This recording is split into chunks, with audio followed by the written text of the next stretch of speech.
Um, it has changed some things, yeah. It's been, I wouldn't say it's been sort of completely revolutionary. Sort of the way we work has stayed pretty much the same. But there are portions of that workflow which have been made easier. It's exactly that, yeah. It's tying it back to that. It's talking to people who have some problem they're trying to solve, and you're demonstrating that this is the solution to that problem. And the best way to connect to that isn't necessarily showing the solution in a great deal of detail.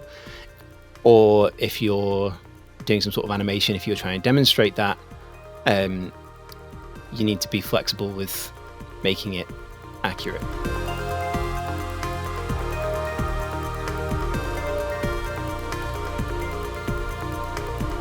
So, first question. How do you approach simplifying complex scientific concepts for a general audience in video content?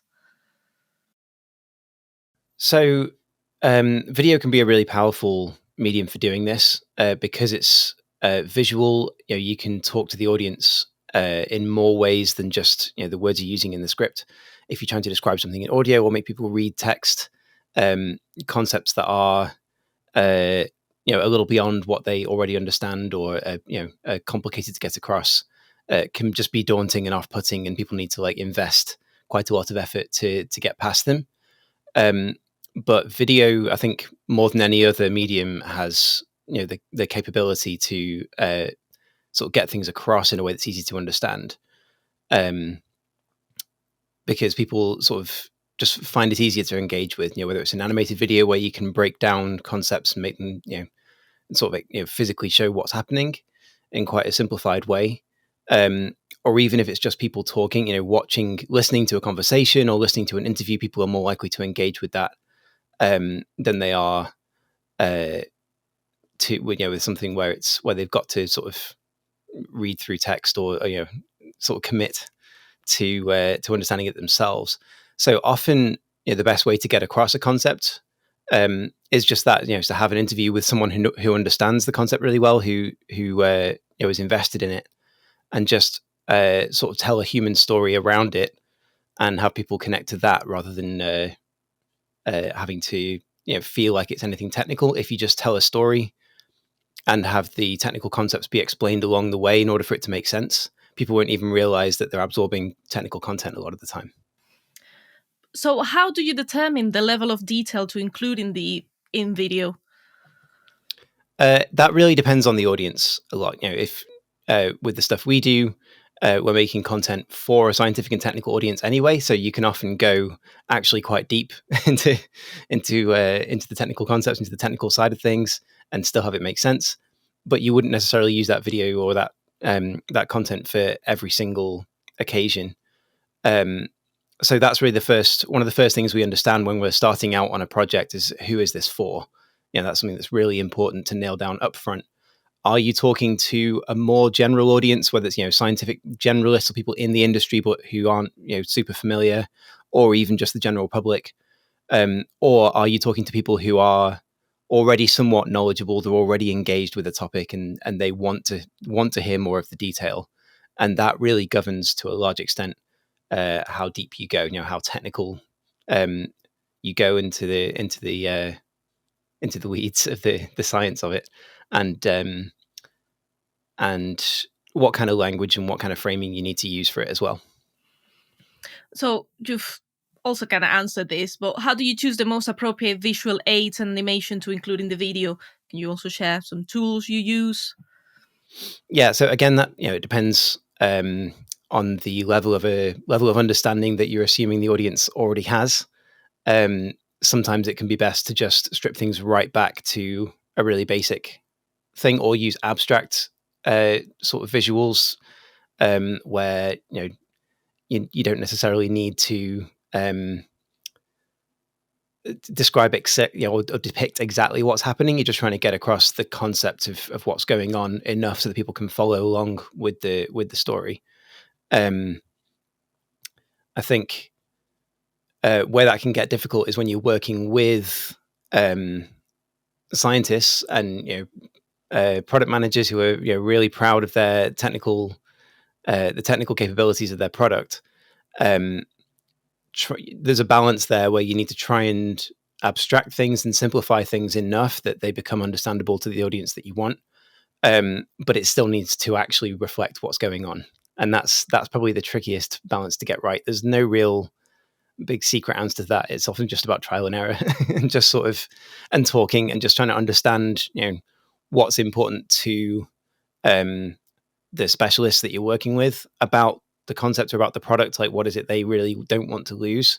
And then just trying out different things and figuring out a way to get that across without it being a full, 3D cross section of the whole product, which is, for most audiences, that's just going to be more confusing than anything else. Okay, it's all about finding the compromise. Yeah, and in terms of tools, there's not really anything particularly special. It's, as I say, it's a trial and error process. Really, the tools we use are the same design tools you'd use for anything else. It's Illustrator and After Effects for the animated videos, and it's we use Premiere for the live video stuff. Mm-hmm. Brilliant. You've also mentioned working with scientists, working with clients. So can you share examples of how you've effectively used these storytelling techniques to explain complex topics? Yeah, I think there's a couple of recent examples where we're trying to show the benefits of a particular product, and it's the product itself is quite technical to explain the real details of what's going on, or what people might not necessarily need to know all of that to know why the product's good. And if there's nothing particularly visually appealing about the product itself, whether it's either a fairly low profile sort of small product, or in some cases even chemicals, chemical products, so people are selling particular types of chemicals. Obviously, visually, there's not a lot you can do there beyond showing the structure of the molecule that doesn't mean that much to people who don't already know what it is. And in those cases, the best way to show them off usually is to show them in context. So that's what we'll always try and do, is say, right, who is going to be using it? What's it going to be used for? Is it going to go into another product? If it's a chemical, what are you using it to make? What's the end product it's going to end up in, or be used to make? If it's something like a sensor or a spectrometer, or something that something that's being used in a lab, or it's being used in a process manufacturing environment, or whatever it might be. Let's show that environment. Almost, that's more important to get right almost than the product itself, because then you're showing what solutions the product can offer. What problems the product can solve for the end user, rather than focusing too much on the product itself, because it's the function that people are after, rather than the sort of visuals of the product. Yeah, we in marketing usually find that the story that works the best is you have a problem, you have a solution. Exactly. So if you put it in video, even more powerful. It's exactly that. Yeah, it's tying it back to that. It's talking to people who have some problem they're trying to solve, and you're demonstrating that this is the solution to that problem. And the best way to connect to that isn't necessarily showing the solution in a great deal of detail. It's more about showing them a scenario, a real scenario that appeals to, like, oh yeah, that's the same thing I'm doing, or that's the same issue I'm having. So yeah, obviously when it's live video we're talking about, that often means going to customers of our customers. So going and actually seeing sort of case study type places where the actual product's being used, and saying, like, here is what's happening in real life. This is how the product's being used, and talking to the people that are using it. But even in animation, putting the product in a setting that's realistic, that looks, oh yeah, that's a quick sort of cartoony representation of a lab, or particular sort of manufacturing process, or whatever. So you're talking about going to the client sites and filming and showing it. So can you share any best practices for incorporating these real world examples or case studies in videos? Yeah, I think it's always a really good idea whenever you can. I think it can be super powerful. They're often the hardest things to organize because of how many moving parts there are.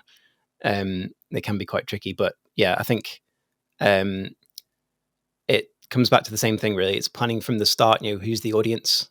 Who are you trying to talk to?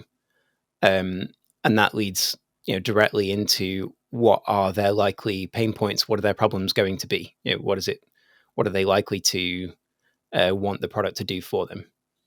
And then, okay, do we have a case study? Is there a potential customer who's had a similar problem that we can go and talk to them about? If not, can we mock up some sketches of what that environment looks like, and can we do it in animation? So I think just thinking through that, essentially like you would with any marketing content, thinking through that process of who's the customer, who are you talking to, what problem are you trying to address for them?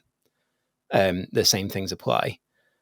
And I guess just in terms of like, if we go on site somewhere and actually go and film, I think the biggest thing we always try to do is just not get in the way too much. I think a lot of potential case study subjects probably say no or are difficult to organize around because they imagine it's going to be, okay, we've got to shut down the plant for like a whole day and there's going to be a whole crew of people and people setting up lights and it's going to interrupt everything. Our sort of way of working has always been to travel as light as possible and to use pretty minimal gear and simplistic approaches really to filming all these things and capturing things. Mostly natural lighting, just using whatever lighting is there, and like the smallest cameras we can get away with, just so that it's not too disruptive for these places. And in some of them, particularly talking about some of the academic customers, going into like research labs, they're often pretty cramped as well. There's not many research facilities and universities that have huge, spacious lab facilities where you've got tons of room to set up cameras and lights and stuff. They're normally, the size they need to be, so they're full of stuff, full of people. They're very busy. And that is, you almost don't want to clean them up too much and sort of work, change that too much, because then it starts looking unrealistic. Anyone that's worked in that environment knows exactly what it looks like and how chaotic it is and how messy it is. And again, there's a bit of a balance of capturing that on camera without it just looking a complete mess. It still needs to look professional. So it's picking some angles and stuff where you're capturing some of that busyness without it looking too just sort of completely chaotic. Brilliant. So going to the planning stages, can you describe a bit your process from idea to execution? Mm-hmm. Yeah, so like we already started talking about, the initial stage is just mapping out the aims of the video. Who's it for? What are the key points we're trying to get across? What are the problems you're trying to demonstrate that you can solve? So usually that all gets hashed out in an introductory call. Most times the client has a pretty good idea anyway of what they're, because we're working with marketing teams. So like most of the time they know the direction they're going in and stuff. If anything's not been decided yet, then we can help them through some of that. And then the first thing we'll do is essentially sketch out like a text script just in a Word doc. If it's going to be interview based, that will usually just be the actual interview questions, sort of mapping out, roughly what order they're going to end up in the video. Obviously, with interview videos, you never really know what content you've got until you film it. So often that whole structure gets scrapped, and we start again once we know what we have, and we build a structure out of the actual answers we end up capturing. But it's still helpful from the outset, just so that everyone can see, okay, this is roughly what we need to talk about, because it's going to help people with deciding who's going to speak on camera and stuff like that, and just give everyone an idea of what we're working towards. And we'll also put in, again, just little text descriptions of what kind of B-roll we'd like to get. So it's like, okay, can we see the product being used in this environment? We need to get a wide shot of like the whole lab or whatever, and just sort of outlining roughly where we're going to use those as well. So it's nothing concrete. And it all, can potentially change. Sometimes it ends up being more or less the same. Sometimes it changes really drastically by the time you get to the end video. But it's still really useful for everyone to have that sort of rough map of what we're looking for from the outset. And then if we're doing animated video, then that's even more important, because obviously we're not filming anything. So you do actually need to decide what we're going to see in what order from that stage, basically from the beginning. So obviously those change much less. Like that does literally outline what we're going to do. So yeah, that's the second stage. And then from there, basically, if we're going to go and film anything, we go and film it. Sort of schedule that. That'll make sure everyone's going to be there on the day and knows what they're doing and everything. We'll show up and film and capture as much material as we can. It's always better to have more than you need. If we're looking for, say, a 5-minute video, we'll often record 15 to 20 minutes of interview, just so that we can make sure we've got everything covered, so that we can allow people to talk around the subject a bit as well. We're not trying to get them to memorize sound bites and deliver them perfectly, because we're not working with actors or professional voiceover people or sort of TV sales channel people. Like we're trying to get people who are passionate about the subject or the product or whatever we're talking about, and just get them talking enough to where they start to open up and just speak naturally. So that does take a few more minutes. Sometimes people are nervous as well. It's very natural. It's very difficult to be on camera if you don't do it a lot. Or a lot of people have never done it before at all. I'd say probably the majority of people we work with, probably more than half the people we work with, have never done anything on camera before. Which, yeah, it can be challenging. So we try and coach them a little bit through that. Get them to just relax. Again, having the fairly minimal setups helps a lot with that, because big cameras, big lights are intimidating when you're not used to them, or even if you are. We'll sort of try and get them to just loosen up and just have a conversation, and speak naturally and openly, changing questions and scrapping questions as we need to, depending on what comes up and what they need. Just get as much good material as we can. And then we take it away and edit everything basically and just put it together. We'll usually start out following the format that we set out in the initial script, but often that changes quite dramatically once you actually hear, okay, this is what we have, this is the actual content that we captured. Usually there's things that pop out of like, oh, that's a really nice thing, or that'd be a really good opening statement, or this little bit could stand on its own, or that will all jump out once we actually have the actual footage and start looking at what people talked about. And then so we put together an edit of the video, and then essentially there's just a process of going back and forth a couple of times with the client, just making sure they're happy with everything, that everything's been included that needs to, that there's nothing in there that they didn't like or whatever, and that everything branding wise matches what they do. That varies as well. Some clients have pretty strict brand guidelines. Some of them are just like, here's the logo, use it. Okay, fine. That's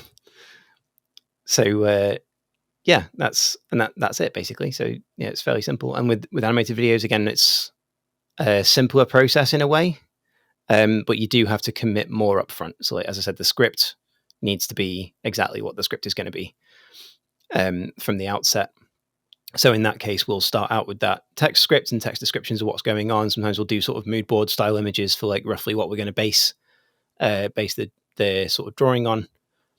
And then we do a visual storyboard where we actually have still frames, but of the actual imagery that's going to be in the eventual video. And again, a little review process of that with the client to make sure they're happy with how it looks, how products are represented, all that sort of stuff.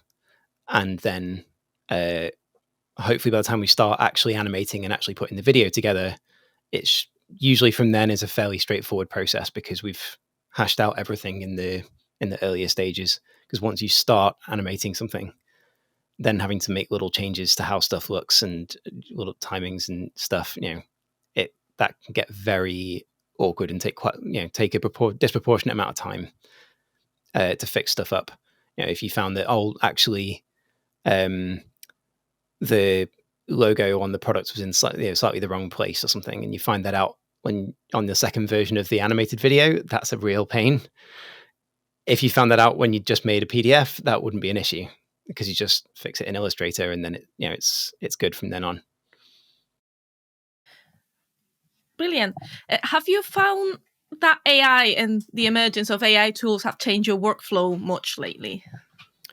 It has changed some things, yeah. It's been, I wouldn't say it's been sort of completely revolutionary. Sort of the way we work has stayed pretty much the same. But there are portions of that workflow which have been made easier. Adobe Premiere that we edit video in has automatic transcription built into it now. So for something like if we've recorded like a 25-minute interview with someone, a really good speaker who was sort of rambling about their work, combing through that material to find the really good bits. We often used to use a transcript anyway, like we would use a transcription service and get that all written out because it's easier to scan through and sort of find the bits that are going to work and are going to work together as an initial first pass. It's usually easier to do that in text than it is by like trying to listen through that much footage and just trying to remember where everything was.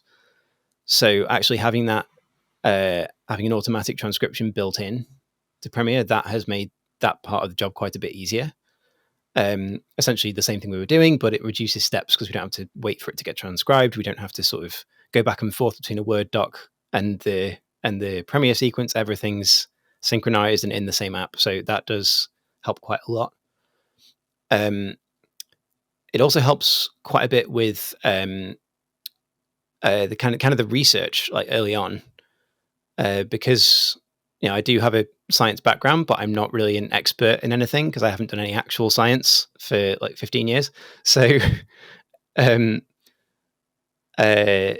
we first start a project and we're mapping out what we're gonna talk about and what the main messages are going to be and who the audience is, it's quite likely that it's a subject I don't know a ton about.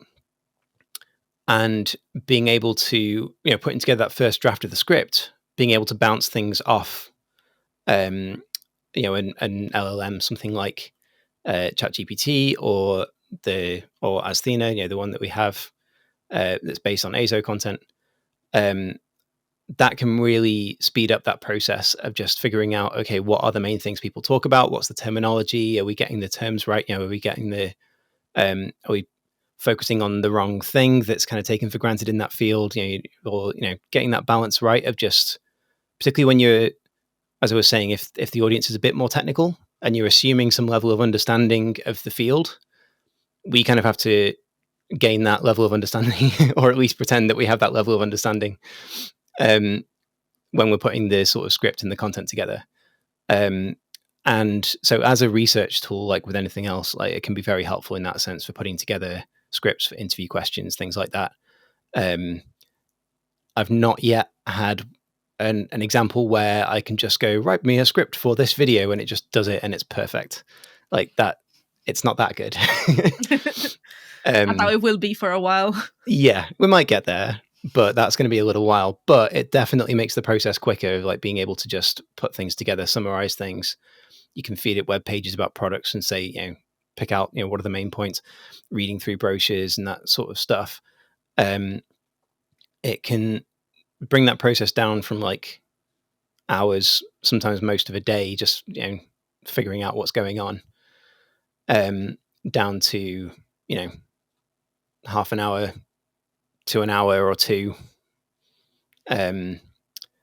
which, like I said, it helps a lot with the workflow. It doesn't drastically change the workflow. I've not seen anything yet that's been so revolutionary that it's like, oh yeah, no, we'll do that instead. We'll just work a whole different way because this tool's so good. It's all just basically, assisting with the current workflow, making it that bit smoother, that bit easier. Brilliant. So how has your and AZoNetwork's expertise improved over the years? What new offerings did you bring to the table? So probably the newest offering in terms of sort of the newest toy that we have that we can use is a multi-camera recording tool. So in the past, when we've done sort of longer form podcast webinars, that sort of thing, we have used 2 or 3 cameras so that we can record the whole thing. that basically means if we want to edit it and cut it down, you can switch between cameras when you cut instead of needing to cover up the cut with B-roll. So if it's just going to be a conversation and you're not, there's not going to be a lot of B-roll you can use, that's a really, really useful tool. But when we've done it in the past, it's been cumbersome. So you need obviously more gear, more cameras. You also need more people to watch each camera, and it's just it's a fairly large operation. And talking about how our sort of expertise has evolved over the years, I think the thing we've got good at, like I talked before, is the low impact shoot. So like stuff that's easy to travel with and isn't disruptive wherever we're setting it up, and is really flexible on locations. That's the thing we've sort of valued above everything else when it comes to actual recording gear. Is what's the least we can use to get a quality that we're happy with. So that's always been a bit of a sticking point with the multi-camera thing, because you really, the way we were doing it, you really need multiple people and lots of gear. Like there's not really any way around it. But as of this year, so we tried it out at PitCon, where we recorded a bunch of podcasts for them, and those were 3-camera interviews. And we had a setup using a camera switcher that records internally. That basically we could run that whole setup with one person. So it's a lot to set up for one person. So we did have like someone else to help setting everything up. But then basically once you're rolling, once you're doing the interview, there's, you don't really need the second person. We can do it as a one-man show, basically, which is really useful. I think that's going to be that's going to come in quite handy in quite a few situations where it would be really nice to have a second camera, but we only have one person. And it basically means you can monitor all the cameras from one spot, and you can record them all in one spot, and they all get automatically synchronized. So it just takes out a lot of that pain of setting up multiple cameras. And it's not big either. Like the device itself is like this big. It's really small, which means it doesn't drastically impact how much gear we have to bring.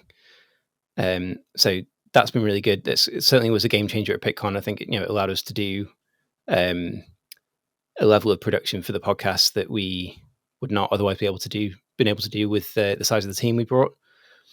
So yeah, that's quite exciting. Brilliant. And to wrap up, how do you ensure that educational scientific videos are accessible to diverse audiences, including those with different levels of knowledge? Yeah, so that's coming back to what you talked about at the start. I think in cases where you do want the audience to be fairly broad, I think you have to be you have to give up a little bit of sort of specificity and maybe technical correctness. I think you need to permit yourself to use metaphors and abstractions a lot of the time.